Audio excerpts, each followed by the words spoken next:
Baik, terima kasih atas waktu dan kesempatan yang kami peroleh.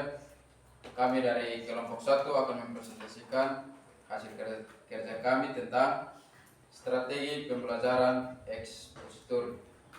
Yang pertama, pengertian strategi pembelajaran ekspositori.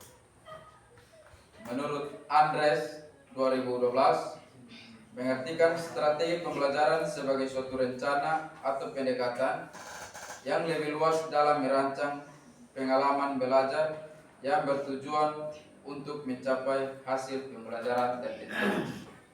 Yang berikut menurut Slavin. Slavin menyebutkan bahwa strategi pembelajaran adalah pendekatan yang digunakan oleh guru untuk membantu siswa mencapai tujuan belajar.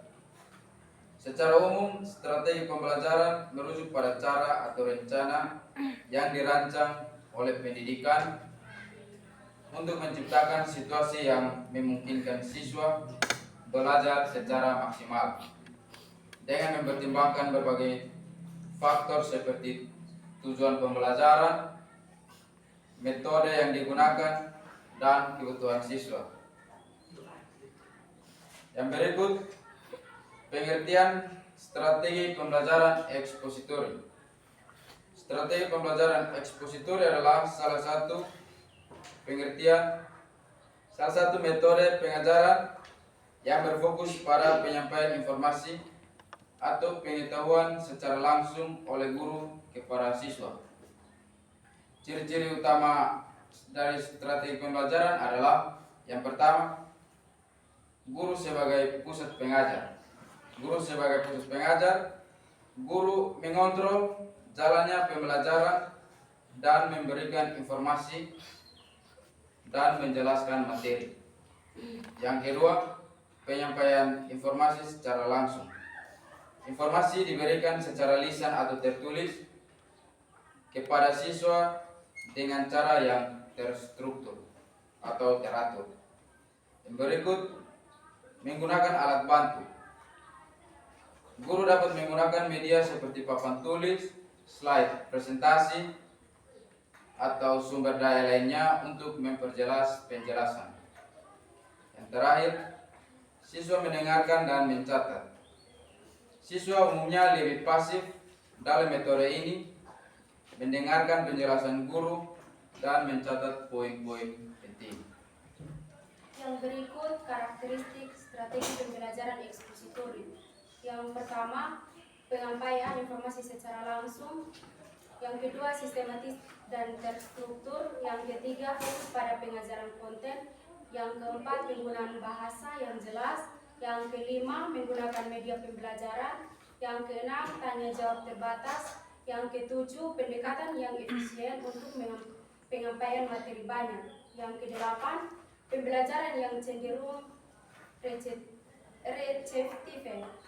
Yang sembilan, pengulangan dan penegasan. Yang ke-10, keterbatasan dalam pengembangan keterampilan kognitif tingkat tinggi. Yang berikut konsep dan prinsip strategi pembelajaran ekspositori. Yang pertama, penjelasan atau paparan materi. Yang kedua, model pengajaran yang berpusat pada guru. Yang ketiga, fokus pada penyampaian pengetahuan. Yang keempat, langkah-langkah pembelajaran ekspositori. Yang kelima, penerapan dalam kelas. Yang berikut prinsip-prinsip penggunaan strategi pembelajaran ekspositori. Yang pertama, kejelasan tujuan pembelajaran. Yang kedua, penggunaan struktur yang teratur. Yang ketiga, pengajian materi secara sistematis. Yang keempat, keterlibatan siswa. Yang kelima, pemanfaatan alat bantu visual. Yang keenam, penggunaan bahasa yang mudah dipahami. Yang ketujuh, penyampaian dengan variasi suara dan ekspresi. Yang kedelapan, pemberian waktu untuk refleksi. Yang kesembilan, penilaian dan umpan balik. Yang kesepuluh, fleksibilitas. Yang ke-11, kesimpulan dan rangkuman. Yang ke-12, penerapan dalam kehidupan sehari-hari. Yang berikut langkah-langkah pelaksanaan strategi pembelajaran ekspositori. Yang pertama itu persiapan materi, yang kedua pendahuluan, ketiga penyampaian materi, keempat interaksi dan diskusi, kelima penguatan dan penutup, keenam, evaluasi. Yang berikut kelebihan dan kekurangan strategi pembelajaran ekspositori. Kelebihan strategi pembelajaran ekspositori yang pertama, efisien dalam menyampaikan informasi. Yang kedua, mudah untuk mengatur dan mengorganisasi materi. Yang ketiga, menghemat waktu. Yang keempat, memberikan pengajaran yang tepat dan terperinci. Yang kelima, memudahkan penyampaian materi kompleks. Yang berikut kekurangan strategi pembelajaran ekspositori. Yang pertama, kurangnya keterlibatan siswa. Yang kedua, memungkinkan siswa tidak memahami dengan baik. Yang ketiga, membatasi pengembangan keterampilan kritis dan kreatif. Yang kelima, tidak mengakomodasi semua gaya belajar. Yang keenam, resiko terjadinya bosan dan menurunnya motivasi. Yang ketujuh, kesulitan dalam mengukur pemahaman siswa.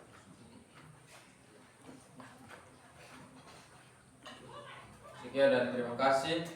Waktu selanjutnya kami persilakan kepada teman-teman untuk bertanya. Waktu dan kesempatan saya berikan.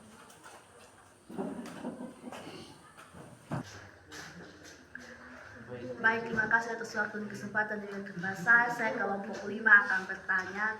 Coba teman-teman menjelaskan secara detail tentang konsep-konsep prinsip strategi pembelajaran ekspositori yang ada 5 itu. Menggunakan bahasa sederhana. Asik. Baik, saya akan menjawab pertanyaan dari Ica. Yang pertanyaan, jelaskan secara detail konsep-konsep prinsip yang ada di materi. Konsep-konsep strategi pembelajaran ekspositori ada 5. Yang pertama, penjelasan atau pemaparan materi. Dalam strategi ini, guru berperan sebagai sumber utama informasi. Guru menyampaikan materi dengan cara yang sistematis, jelas, dan logis. Penjelasan bisa dilakukan dengan menggunakan berbagai alat bantu seperti slide, papan tulis, gambar, atau multimedia untuk mendukung pemahaman siswa. Itu yang pertama. Yang kedua, model pengajaran yang berpusat pada guru. Guru menjadi pusat dari proses pembelajaran yang mengontrol alur materi dan memberikan penjelasan secara tertulis. Siswa menerima informasi secara pasif dan kemudian mencerna informasi tersebut. Yang ketiga, fokus pada penyampaian pengetahuan. Pembelajaran ekspositori cenderung digunakan untuk mengajarkan konsep-konsep yang bersifat faktual atau teori yang tidak membutuhkan eksperimen atau penerapan langsung pada tahap awal. Ini sangat berguna dalam pembelajaran ilmu pengetahuan, bahasa atau topik lain yang memerlukan penguasaan informasi secara detail. Itu yang ketiga. Yang keempat, langkah-langkah pembelajaran ekspositori. Yang pertama, persiapan. Guru memulai dengan memberikan gambaran umum tentang topik yang akan dipelajari dan menetapkan tujuan pembelajaran. Yang berikut, penjelasan materi. Guru menyampaikan materi dengan cara yang terstruktur, menggunakan contoh yang konkret atau nyata untuk memperjelas konsep-konsep yang abstrak. Yang berikut, diskusi. Guru dapat memberikan kesempatan kepada siswa untuk bertanya atau berdiskusi meskipun proses utama tetap bersifat ekspositori. Yang berikut, latihan atau penguatan. Siswa diberikan latihan untuk memperdalam pemahaman mereka tentang materi yang baru disampaikan. Yang terakhir, evaluasi. Guru mengevaluasi pemahaman siswa melalui tes, kuis, atau diskusi untuk melihat sejauh mana mereka menyerap informasi yang diberikan. Yang kelima adalah penerapan dalam kelas. Penerapan dalam kelas yang pertama, bervariasi dengan metode lain.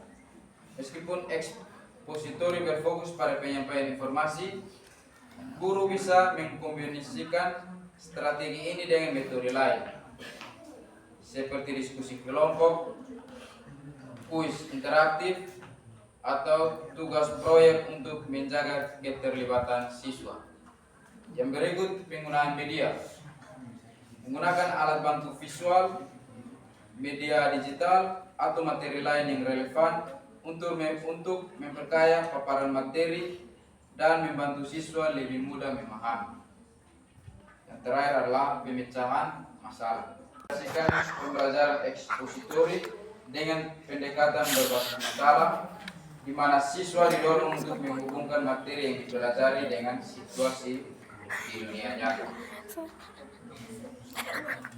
Bagaimana saudara Ica? Pas.